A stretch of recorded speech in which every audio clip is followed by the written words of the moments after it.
ERCP को लेकर सियासी घमासान।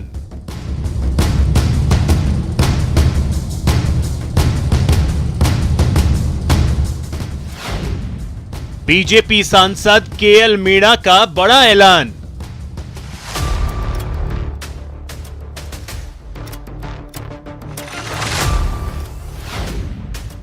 अगस्त में जल क्रांति का ऐलान। एक और आप नई चीज बताऊंगा, क्योंकि मैं दौसा में बैठा हूं, हर जिले में जाऊंगा। दौसा में 13 सिंचाई विभाग के बड़े बांध हैं, जो एकमात्र मोरेन में ईआरसीपी का पानी आएगा, 12 बांधों में पानी नहीं आएगा। तो मैं गहलोत साहब से मांग करूंगा कि उन 12 बांधों को जोड़ा जाए। इनका कहना बाद में जुड़ जाएंगे, बाद में कब जुड़ जाएंगे? कांग्रेस कर रही है जनता को गुमराह। कांग्रेस ढोंग कर रही है, कांग्रेस ने ढकोसला बना रखा है, कांग्रेस नाटक कर रही है, कांग्रेस 13 जिलों की जनता को गुमराह करना चाहती है। स्पष्ट है, केंद्र जब ये मांग रहा है कि आप 75% वाटर डिपेंडेबिलिटी और मध्य प्रदेश की सहमति भेज दो, तो नाटक क्यों कर रही है? ईआरसीपी को लेकर कांग्रेस हमलावर।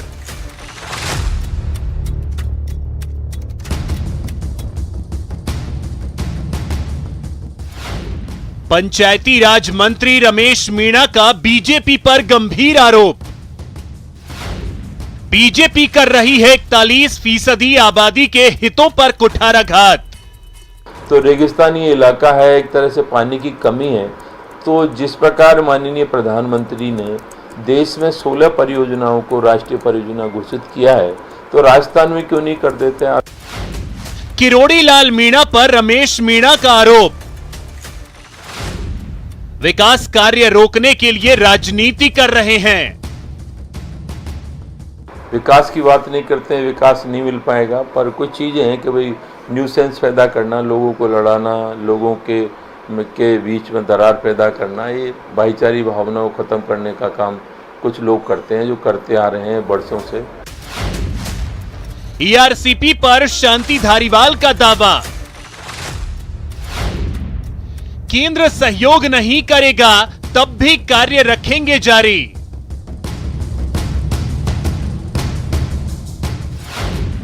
ईआरसीपी पर तकरार, अब होगी आर पार। नमस्कार, आप देख रहे हैं न्यूज 18 राजस्थान, आपके साथ मैं हूं अभिषेक। ईआरसीपी को लेकर सियासी घमासान जारी है। बीजेपी सांसद किरोड़ी लाल मीणा ने अगस्त में जल क्रांति का ऐलान किया, तो पंचायती राज मंत्री रमेश मीणा बीजेपी पर गंभीर आरोप लगा रहे हैं। उनका आरोप है कि बीजेपी 41% आबादी के हितों पर कुठाराघात कर रही है। रमेश मीणा का यह भी आरोप है कि कुछ लोग जानबूझकर विकास कार्य को रोकने वाली राजनीति कर रहे हैं। वहीं शांति धारीवाल कहते हैं कि केंद्र भले ही पैसा ना दे, लेकिन ईआरसीपी पर काम जारी रहेगा। आखिर क्यों हो रही है तकरार? इस मामले में चर्चा के लिए हमारे साथ गेस्ट पैनल है। आज चर्चा इसी मुद्दे पर। हमारे साथ जो गेस्ट हैं, पहले उनका परिचय करवा दूं। हमारे साथ जुड़ रहे हैं राजेंद्र मेघवाल जी, कांग्रेस नेता हैं, सुरेश गर्ग जी बीजेपी नेता हैं, और मिथिलेश जैमिनी जी वरिष्ठ पत्रकार हैं, वो हमारे साथ जुड़ रहे हैं। सर, आप सभी का बहुत बहुत स्वागत है न्यूज 18 राजस्थान पर। मिथिलेश जी, आज चर्चा की शुरुआत मैं आपसे करना चाहूंगा, और सबसे पहले यह समझना चाहूंगा कि क्या ईआरसीपी पर यह तकरार जो दिख रही है, ऐसा लग रहा है कि यह सिर्फ और सिर्फ एक सियासी मुद्दा बन गया है? देखिए अभिषेक जी, ये सियासी चश्मा से अगर देखें तो सच में ये सियासत का अहम मुद्दा बन गया है। इसका मूल अगर कारण समझें तो कारण यह है कि पूर्वी राजस्थान में आज बीजेपी के पास एक भी एमएलए नहीं बचा है। तो ईआरसीपी के बहाने किरोड़ी लाल मीणा वहाँ जमीन तलाश रहे हैं, और सियासत के जादूगर मानने जानने वाले अशोक गहलोत वहाँ अपना तीर छोड़ रहे हैं। लेकिन सच्चाई बहुत दूसरी है। सच्चाई यह है कि 1 साल 4 महीने तक आपकी वहां पर सरकार रही मध्य प्रदेश में कमलनाथ जी की। उन्होंने पत्र लिखा, उसका 8 महीने तक इन्होंने जवाब नहीं दिया, और पत्र में लिखा, प्रिय अशोक, दूसरा एक सबसे बड़ा दोषी ईआरसीपी में है, तो वह वसुंधरा राजे सिंधिया। वसुंधरा राजे सिंधिया ने 17 सितंबर 2017 को जब 2 बांध बनाए गए, एमपी सरकार ने मोहनपुरा और कुंडालिया, उनकी एनओसी लेने के लिए शिखर अग्रवाल को हेलीकॉप्टर से भोपाल भेजा, एनओसी दी, और आज आपको एमपी एनओसी नहीं दे रही।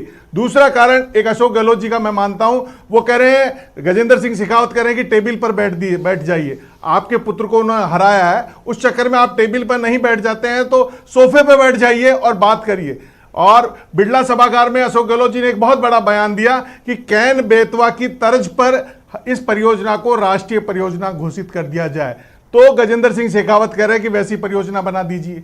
अब आप ये पूछिए कि एनओसी क्यों नहीं आ रही।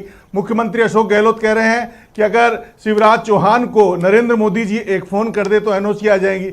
आप सोनिया गांधी से 1 साल 4 महीने में फोन क्यों नहीं करवा पाए? क्योंकि उधर सचिन पायलट का दबदबा था। लड़ाई आपकी सचिन पायलट और अशोक गहलोत के चक्कर में 13 जिलों की हालत आपने खस्ता कर दी। दूसरा एक सबसे बड़ा कारण, अभी रमेश मीणा जी बड़ी बड़ी बातें कर रहे थे, करौली में पांचना बांध है, उस पांचना बांध से 5 बूंद पानी तो निकाल के दिखा दीजिए। आप बातें तो बहुत लंबी लंबी करते हैं राजनेता, लेकिन सच्चाई यह है कि 13 जिलों की 72 विधानसभा सीटों पर इनकी नजरें हैं और भाजपा वहां कमजोर है। तो अशोक गहलोत कैसे भी इस तरह अपने आप को मजबूत करना चाहते हैं, लेकिन ईमानदारी की बात है ठीक है। इसमें बहुत सारी आपने टेक्निकल बातें भी बताई मिथिलेश जी, और मैं उम्मीद करता हूं राजेंद्र जी इसका जवाब भी देंगे। राजेंद्र जी, मैं अब आपसे समझना चाहूंगा, आप ये कह रहे हैं कि राष्ट्रीय परियोजना घोषित कर दी जाए, आधार उसके जो हैं, क्या उन आधार को फुलफिल कर पा रहा है ईआरसीपी परियोजना? देखिए अभिषेक जी, मैं एक सिविल इंजीनियर हूं और इरिगेशन का मेरा करीबन 20-25 साल का तजुर्बा है, तो मैं एक टेक्निकल होने के नाते इस पूरी परियोजना को आपको तरीके से मतलब एक्सप्लेन करूंगा। मिथिलेश जी ने क्या कहा, ये मतलब विरोधाभासी बातें थी काफ़ी सारी, तो उस पर अपन नहीं पढ़ेंगे क्योंकि डिबेट डिरेल हो जाएगी। मैं आपको ये बताना चाहता हूँ कि वाटर एंड पावर कंसल्टेंसी वापकोस लिमिटेड, जो कि भारत सरकार का उपक्रम है मिनिस्ट्री ऑफ वाटर रिसोर्सेज के अंडर में, उसने 2017 के अंदर 37,200 करोड़ की परियोजना बनाई। और राजस्थान में उस वक्त इस डीपीआर को बनाने वाले जो थे consultant, Rajasthan river basin authority के चेयरमैन श्रीराम वेदिरे। अभी श्रीराम वेदिरे केंद्रीय जल शक्ति मंत्री के सलाहकार हैं। अब आप समझिए इसको, 2017 में सेंट्रल वाटर कमीशन को, केंद्रीय जल आयोग को यह परियोजना स्वीकृति के लिए जाती है। अब 2017 फिर 2018 के अंदर मतलब जुलाई के अंदर प्रधानमंत्री जयपुर से बोले थे और अक्टूबर के अंदर अजमेर से बोले थे। और पूरी तरीके से वो वीडियो आपके पास भी है और मैं आप कहोगे तो भेज दूंगा, और मेरे दोस्त बैठे उनको भी मैं भेज दूंगा। उसमें उन्होंने कहा कि हम उसके ऊपर सकारात्मक दृष्टिकोण रखेंगे। अब मुझे एक बात बता दीजिए, सकारात्मक दृष्टिकोण क्या होता है? केन बेतवा परियोजना जो कि 44,000 करोड़ की है, उसको यूपी चुनाव के दौरान में राष्ट्रीय परियोजना का दर्जा दे दिया जाता है। अब यहां पर बात यह आती है कि यह परियोजना 2005 से 2 राज्यों के बीच में समझौते के तहत तैयार की गई थी। 2007 में भी उसमें काम हुआ, फिर 17 के अंदर ये पूरी की पूरी वाटर एंड पावर कंसल्टेंसी जो लिमिटेड है। मैं आपसे समझना चाहता हूं, सुनिए, 75% डिपेंडेंसी, 75%। हाँ, मुझे पता था आप यही बात करेंगे। ये और जो हमारे मध्य प्रदेश सरकार से सहमति, ये 2 चीजें जिसको लेकर के अभी किरोड़ी लाल मीणा की प्रतिक्रिया भी आपने सुनी होगी। सरकार की सहमति की बात बता देता हूं कि ये जो चंबल नदी के ऊपर जो एक रिवर का गेज लगा हुआ है, जो 36 साल के आंकड़े वहां पर तैयार होते हैं, और उसमें नदी में बहकर जाने वाले पानी की बात जो राजस्थान से बहकर जाता है, उसमें 36 साल के आंकड़ों के अनुसार 19,000 मिलियन क्यूबिक मीटर, जिसका 75% होता है 11,200 मिलियन क्यूबिक मीटर। अब हमें तो इस परियोजना के लिए 3500 मिलियन क्यूबिक मीटर ही पानी चाहिए। तो आप मुझे एक बात बता दीजिए, ये 75 से बहुत कम है। आप सोचिए इस चीज को। अब यहां पर यह समझने की जरूरत है कि 10% प्रयोग में शर्त के साथ कर सकते हैं, यदि परियोजना में आने वाले बांध और बैराजों का डूब क्षेत्र दूसरे राज्य की सीमा में नहीं आता है तो। अब मुझे एक बात बता दीजिए, सुजलम सुफलम के अंदर गुजरात के अंदर 2 डैम बने, उसके अंदर प्रधानमंत्री ने केंद्रीय जल आयोग से गुजरात के अंदर परमिशन नहीं ली। और उसके पहले अभी इन्होंने एक बहुत अच्छा इशू उठाया, मतलब अपने जैमिनी जी ने, कि वहां पे भी 2 डैम बने थे, उन्होंने क्या राजस्थान से परमिशन ली थी? आप मुझे एक बात बता दीजिए, हम तो आपको कह रहे हैं ना, हमारा जो पानी है तो आप वो बहकर यमुना में जा रहा है। जरूरत नहीं है मध्य प्रदेश से, सुनिए मेरी बात, एनओसी की जरूरत नहीं है। 2 राज्यों का मामला है। मैंने चंबल, सॉरी, आपके यमुना में बहकर जाने वाले पानी का आंकड़ा दे दिया। अब आप मुझे एक बात दीजिए, 36 साल का केंद्रीय जल आयोग द्वारा वहां पर यह मामला बताया गया, 36 साल का आंकड़ा है। आप भी इसका पता कर लीजिए, केंद्रीय जल आयोग की वेबसाइट पर जाकर वो जो रिवर गेज लगा हुआ है उससे आप इस बात को वेरीफाई कर सकते हैं। सुरेश जी, मैं आपके पास आ रहा हूं, आपसे मैं जानना चाहूंगा, मैं बात पूरी कर लूं, मैं पूरी बात कर लूं। 1000 करोड़ रुपया राजस्थान सरकार खर्च चुकी है और 37,200 करोड़ की प्रोजेक्ट ये। अब आप बताइए 2017 में डीपीआर में ये 37,200 थी, आज इस परियोजना की लागत क्या हो गई है? ठीक है, केंद्र सरकार को जवाब देना पड़ेगा कि हमने इस बजट के अंदर 9,600 करोड़ का प्रावधान किया।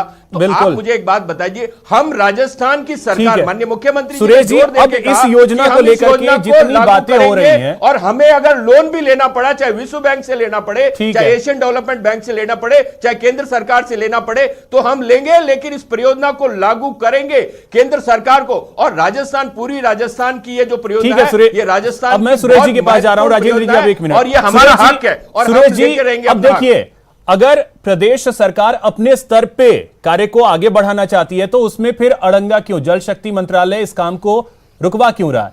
9,600 करोड़ कहते हैं कि नहीं साहब परियोजना रोक दीजिए। हमारे जो मुख्य सचिव महोदय उनको चिट्ठी लिख के कहा कि आप परियोजना रोक दीजिए, ये कहां कर रहे हैं? अब इसका जवाब तो सुरेश जी से लेने दीजिए, एक मिनट। सुरेश जी बोलिए। अब जी अभिषेक जी, मुझे ये समझ में नहीं आता कि अशोक गहलोत जी अभी जो उदयपुर हत्याकांड है और जो राजस्थान में तुष्टीकरण की राजनीति हो रही है उससे ध्यान भटकाने के लिए इस ईआरसीपी को, पूर्वी राजस्थान नहर परियोजना के मुद्दे को उछाला जा रहा है, जबकि अशोक गहलोत जी को हकीकत का पता है कि सेंट्रल गवर्नमेंट ने 10 बार मीटिंग बुलाई थी। अशोक गहलोत जी या उनका जो भी मंत्री हैं, उनके जो मंत्री हैं, वो कोई भी उसके अंदर मीटिंग के अंदर नहीं आया। 8 अप्रैल 2022 को जयपुर में अशोक गहलोत जी की सहमति से मीटिंग का यहाँ आयोजन किया गया था, लेकिन अशोक गहलोत जी जानबूझकर नहीं आए। बोले कि मुझे आवश्यक काम है, तो न तो महेंद्र सिंह मालवीय जी आए और न अशोक गहलोत जी आए, जबकि 13 जिलों का संबंध था। 13 जिलों को प्याज बुझाने के लिए उस मुद्दे पे मीटिंग करनी थी, लेकिन ये मीटिंग नहीं आए। तो इसका मतलब है कि ये सिर्फ राजनीति करना चाहते हैं। आप ही देखिए कि वसुंधरा जी की सरकार के अंदर इस ईआरसीपी प्रोजेक्ट को लाए थे, उस टाइम प्रोजेक्ट को लाए थे, उस टाइम डीपीआर बनी थी। इसके बाद में मोदी जी ने, बिल्कुल निश्चित रूप से मोदी जी ने अजमेर में, जयपुर में ये कहा था कि भाई हमारे पास में ये जो पूर्वी राजस्थान नहर परियोजना, इसका प्रोजेक्ट हमारे पास आया है, हम उसका अध्ययन करेंगे। अध्ययन करने के बाद में पता लगा कि उस डीपीआर के अंदर 50% डिपेंडेंसी पे डीपीआर बनाई गई है, जबकि 2 राज्यों के अंदर समझौता होता है या दो राज्यों के बीच का अगर जल वितरण का समस्या होती है तो तब उसमें 75% डिपेंडेंसी होना जरूरी है। तो केंद्र सरकार ने राज्य सरकार को कई बार यह पत्र भेजा है कि भाई ये आपने जो डीपीआर बनाई है वो 50% डिपेंडेंसी पे है, इसको 75% डिपेंडेंसी पे बनाइए। केंद्र सरकार इसको राष्ट्रीय परियोजना घोषित कर देगी, क्योंकि 1952 से यह नियम बना हुआ है कि अगर 75% डिपेंडेंसी पे अगर योजना होगी तो वो राष्ट्रीय परियोजना घोषित होगी, नहीं तो वो मुश्किल है, क्योंकि 2 राज्यों का मसला है और 75 और 50% डिपेंडेंसी पे बांधों की क्षमता का सवाल है। अगर 75% डिपेंडेंसी एमपी सरकार अगर बनवा रही थी तो हमने नहीं रोका, अब हमें ना रोका जाए, यही तो वो कह रहे हैं। मैं ये कह रहा हूं कि जब 2018 से 2020 तक कांग्रेस की सरकार थी मध्य प्रदेश में, 3 बार कमलनाथ जी ने एनओसी देने से मना कर दिया था। 2020 में कमलनाथ जी का लेटर है, उसमें वो कह रहे हैं कि आप प्रोजेक्ट रिपोर्ट को रिवाइज करिए, 50% डिपेंडेंसी पे हम आपको सहमति नहीं देंगे, 75% की डिपेंडेंसी बनाइए, हम आपको सहमति देंगे। लेकिन गहलोत जी बराबर उस पर राजनीति करते आ रहे हैं कि साहब इसको प्रोजेक्ट को केंद्र सरकार रोक रही है। केंद्र सरकार की 1% भी इस पे मंशा नहीं है रोकने की। केंद्र सरकार 90% उस पे खर्चा उठाने को तैयार है। यदि वो 75% डिपेंडेंसी पे अगर डीपीआर भेजती है तो केंद्र सरकार उसको करने को तैयार है। लेकिन गहलोत जी नहीं चाहते कि पूर्वी राजस्थान को पानी मिले, पूर्वी राजस्थान को सिंचाई योजना के अंदर लाभ मिले। ये आता हूं आपके पास, केवल मुद्दों को भटकाने के लिए कह रहे हैं। आज राजेंद्र जी अब देखिए, जल क्रांति लाने के लिए तो ये साफ कह रहे हैं और इसको लेकर के किरोड़ी लाल मीणा की भी प्रतिक्रिया पहले भी आ चुकी है कि केंद्र सरकार 90% पैसा देगी, आप सिर्फ क्राइटेरिया फुलफिल कर दीजिए।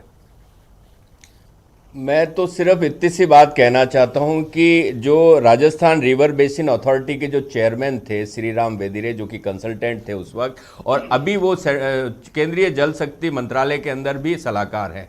उस आदमी ने जो मुझे रिपोर्ट बनाई थी, बता एक मिनट दीजिए, आप बीच में मत बोलिए, 1952 एक मिनट बोलिए, बना है, एक मिनट 75% नियम देखिए, नियम में संशोधन भी हो सकता है, नियम में संशोधन भी हो। नियम की बात करो, अरे यार बकवास कर रहे हो आप, दो राज्यों का मामला है, अरे पूरे इसका हिंदुस्तान का मामला है, डीपीआर राजस्थान का गलत मामला थी, नहीं है, जो पूरे भाजपा हिंदुस्तान सरकार का के अंदर मामला जो है। डीपीआर अगर बनी वो दो गलत थी राज्यों के क्या? अंदर आप जो 50% दे देंगे तो अन्य राज्य भी यार, तो एक मिनट करेंगे सुन ना। लीजिए ना। इसलिए ये पॉसिबल ही नहीं है। सुरेश आप जी, तो उस बात सुरेश को जी आप सुन लीजिए, बताइए, राजेंद्र जी को 75% एक मिनट सुन तो लीजिए। क्यों नहीं देना चाह रहे आप? इलॉजिकल बात कर रहे हैं। मैं आपको यही कह रहा हूं कि जो कंसल्टेंट उस वक्त थे जिन्होंने ये डीपीआर बनाई थी 2017 के अंदर, क्या उनको ये इतनी सी बात इनको पता नहीं थी? ये ज्यादा ज्ञानी समझते हैं। अरे सुन लीजिए, अरे कोई ऐतराज नहीं है उस पर। वो परियोजना उस पर अप्रूव होने के लिए गई थी और इन्होंने इस परियोजना को रोक दिया क्योंकि इनको पता था कि इनकी वहां पे जमीन नहीं है, इनकी जमीन खिसक गई, इनको वोट नहीं मिल रहे, तो इन्होंने और आपको मैं बता दूं। ठीक है राजेंद्र जी और सुरेश जी, अब एक सेकंड, ठीक है सुरेश जी और राजेंद्र जी, अब एक सेकंड, इसलिए ये खींच निकाल रहे, फ्रस्ट्रेशन निकाल रहे। पूरे किरोड़ी लाल मीणा को कोई गंभीरता से नहीं लेता। सवाई माधोपुर के अंदर सीमेंट फैक्ट्री बंद कर दी, गंगापुर के अंदर फैक्ट्री बंद कर रहे, और अब ये पूरी राजस्थान परियोजना को रोक के राजेंद्र जी और सुरेश जी, ठीक है अब एक मिनट के लिए रुक जाइए सर। अब राजस्थान कहां के? पूर्वी राजस्थान। राजेंद्र जी और सुरेश जी, ठीक है, ठीक है सर, अब एक मिनट सर। विधायक है पूर्वी राजस्थान। राजेंद्र जी और सुरेश जी, ठीक है, आपको आपकी जमीन वहां नहीं है, इसलिए आपको पता चल जाएगा, आपको पता चल जाएगा। आपके सांसदों को घुसने नहीं देंगे पूर्वी राजस्थान के क्षेत्र में। राजस्थान के हक की बात है और राजस्थान के, ठीक है राजेंद्र जी और सुरेश जी, अब एक सेकंड सर, अब एक सेकंड, आप दोनों शांत हो जाइए प्लीज सर, एक सेकंड। मिथिलेश जी, अब एक चीज मैं आपसे समझना चाहूंगा, राजेंद्र जी ने अभी कहा कि क्राइटेरिया बदले भी तो जा सकते हैं। बिहार एक ऐसा राज्य था जो लगातार मांग कर रहा था कि विशिष्ट राज्य का दर्जा हमें दिया जाए, जो कि क्राइटेरिया सारी फुलफिल नहीं है, तो फिर कैसे उसे मिल जाएगा? परिस्थिति अगर मैं यहां देख पा रहा हूं कुछ वैसी ही चीजें। राष्ट्रीय परियोजना घोषित करने के लिए जो जो चीजें चाहिए उसकी जरूरत है, और वो क्या प्रदेश सरकार फुलफिल नहीं कर पा रही है? ये भी एक बड़ी देखिए अभिषेक जी, भौगोलिक दृष्टि देखिए से अभिषेक जी, राजेंद्र जी एक मिनट, अभिषेक जी को देखिए, राजेंद्र जी ये मेरा सवाल, अभिषेक जी क्या योजना, आप मुझे एक बात बता दीजिए। अभिषेक जी मेरे को बोलने दीजिए। अरे राजेंद्र जी और सुरेश जी सर, मिथिलेश जी मेरा सवाल मिथिलेश जी से था। राजेंद्र जी, माई बजाज हम लेके आए। अभिषेक जी, राजेंद्र जी एक सेकंड राजेंद्र जी, सरदार मिथिलेश जी से मेरा सवाल था, मिथिलेश जी को इसका जवाब तो देने दीजिए। कौन सी लेके आए? राजेंद्र जी एक मिनट। अभिषेक जी, मैं तो इतना सा कहना चाहता हूं कि मुख्यमंत्री अशोक गहलोत बार बार कह रहे हैं कि मैं भीख मांगने को तैयार हूं। इनके 25-24 MP क्या कर रहे हैं? मैं कह रहा हूं कि जब गजेंद्र सिंह शेखावत कह रहे हैं कि एक बार आप टेबल पे बैठ जाइए, तो बैठ जाइए ना। राजस्थान की जनता के लिए अपने अहंकार को छोड़ दीजिए ना। जिम्मेदारी नहीं है क्या? देखिए आप मंत्री की कोई जिम्मेदारी नहीं है क्या? उनको भी तो आके जवाब देना चाहिए कि राजस्थान के हितों की बात करनी पड़ेगी। अगर उनको कहीं और से तो चले जाए मध्य प्रदेश, राजस्थान की जनता उनको माफ नहीं करेगी। सुरेश जी और राजेंद्र जी सर, ऐसे सर देखिए, पूरे प्रदेश की जनता, पूरे देश की जनता देख रही है, जरा सा एक सेकंड के लिए माफ नहीं करेगी। मैं आपको कह रहा हूं राजेंद्र जी एक सेकंड, मिथिलेश जी बोल रहे हैं, एक सेकंड सुन तो लीजिए। इंजीनियर रहे हैं राजेंद्र जी, तो मैं कहता हूं कि पानी और जल की कोई भी परियोजना आती है, उसकी कमी के लिए चीफ इंजीनियर बार बार भेजता है नहीं। इन्होंने दिल्ली बना के प्रोजेक्ट भेजा, उसमें कमियां आई, उनको पूर्ति करें, कैसे नहीं थी? आपकी छोटी सी परियोजना, वही कंसल्टेंट वहां पे बैठा, वही कंसल्टेंट बेकार की बातें मत करें। वही कंसल्टेंट श्री राम वेदी ने वहीं पे बैठा, उससे बात करें, वहीं पे उनके मंत्रालय में ही बैठा है वो कंसल्टेंट। देखिए अभिषेक जी, राजेंद्र जी और सुरेश जी, ऐसे देखिए 13 जिलों की जनता, 13 जिलों की जनता, जो 13 जिलों को आपने और आप दोनों ने मिलकर के जो प्रदेश की जनता, जो 13 जिले की जनता को पानी, लगभग 2 लाख हेक्टेयर जमीन को सिंचाई का पानी देने का सपना दिखाया है, उस सपने के लिए अगर इस तरीके की स्थिति बनेगी, वो लोग क्या सोचेंगे? एक सेकंड के लिए आप मिथिलेश जी को सुन लीजिए, वो कुछ बोल रहे हैं। अरे आपका, राजेंद्र जी आपका भी टर्म आएगा, आप बोल लीजिएगा। सुरेश जी आपका भी टर्म, ऐसे तो समय निकल जाएगा। सुरेश जी और राजेंद्र जी, ऐसे में तो समय निकल जाएगा। आप आइए बात करने के लिए, बात करने को सुरेश जी और ऐसे में तो समय निकल जाएगा। कोई सार्थक अर्थ नहीं निकलेगा इसका। मैं इनसे पूछना चाहता हूं, मिथिलेश जी से मैं इनसे ही पूछना चाहता हूं। मैं कह रहा हूं कि श्री राम वेदी ने, श्री राम वेदी को छोड़िए, नहीं छोड़ना। क्योंकि वो केंद्रीय जल शक्ति उससे क्या मंत्रालय मतलब के अंदर है? उन्होंने consultant कमी है। भेजी वो सलाहकार है, वो सलाहकार है। अगर जिसने डीपीआर बनाई है, जिसके देखरेख में डीपीआर बनी है, वो वही बैठा है। तो आपको बताइए ना, आपकी राजेंद्र नीयत जी में और खोट सुरेश है, जी, ऐसे- आपकी नीतिक राजेंद्र जी एक मिनट, एक सेकंड, मैं जो जब बात- वो बोल मेरी बात वो कम- बोल लेंगे आप conclude उसके कर बाद दूं। उसका जवाब दे लीजिएगा। अगर कोई मेरा आपत्ति होगी उस conclusion पर भी इतना- आप अपनी बात रख मेरा लीजिएगा। कंक्लूजन एक इतना सेकंड सा सुन तो है, लीजिए। छोटी सी परियोजना भी अगर बनती है तो उसमें चीफ इंजीनियर कमी निकालता पूछता है, उसके जवाब आप दीजिए ना और जनता को दिखाइए। और दूसरा जब कह रहे कि हम खुद बना देंगे तो आप केंद्र को छोड़ दीजिए ना। तो बना रहे ना, जब हम तो बना रहे ना, 9,600 करोड़ का प्रावधान किया, 9,600 करोड़। अरे आप कह रहे ना हमारे राजस्थान में बजट है, बकवास मत करो। राजस्थान की योजना है और राजस्थान लागू कर रहे हैं इसको। केंद्र सरकार अगर नहीं करेगी ना तो माननीय मुख्यमंत्री ने कहा कि हम लागू करेंगे। ये बताइए 1,000 करोड़ रुपए कहाँ लगाए आपने? मुझे एक बात बता दीजिए, बताइए आपने 1,000 करोड़ रुपए कल कहाँ ही पे परियोजना लगाए? टूटी है वहां किस पर, चीजों में लगाया गुजरात के आपने? अंदर नर्मदा नहर 2,600 टूटी है, करोड़ इसका रुपए जवाब किस दो तरह ना। से लगाएंगे वो एक दिन बताइए मेरा आप। उद्घाटन करते हैं, 2,600 करोड़ रुपए किस तरह से लगाएंगे राजस्थान में बताइए अगर ना। कोई नहर हम टूटी है स्वागत तो करते हैं अगर राजस्थान सरकार अरे उसको लागू छोड़ो करना यार। चाहती ठीक है सुरेश जी, अब एक सवाल ये है कि इसका जवाब तो आप भी अगर क्लियर वे में दीजिए। हालांकि मिथिलेश जी जल्दी से 10 सेकंड में आप जो बात रख रहे थे वो रख लीजिए, उसके बाद मैं सुरेश जी से लेता हूं। नहर टूटी 2 दिन पहले उद्घाटन था गुजरात में, नर्मदा राजेंद्र जी, 2 दिन पहले उद्घाटन। राजेंद्र जी, राजेंद्र जी और सुरेश जी, ये यही दिक्कत है सर, सुनना ही कोई नहीं चाहते, दिक्कत यही है सर, बोलना हर किसी को है, सुनना किसी को नहीं है, दिक्कत यही होती है। सुरेश जी अभिषेक जी और राजेंद्र जी एक सेकंड सुन तो लीजिए। अभिषेक जी, मेरा इतना सा निवेदन है कि इन 13 जिलों में पानी के अभाव में शादियां नहीं हो रही है। ये दोनों या राजनीति करके वोट लेना चाहते हैं, इनको वोट नहीं मिलेंगे।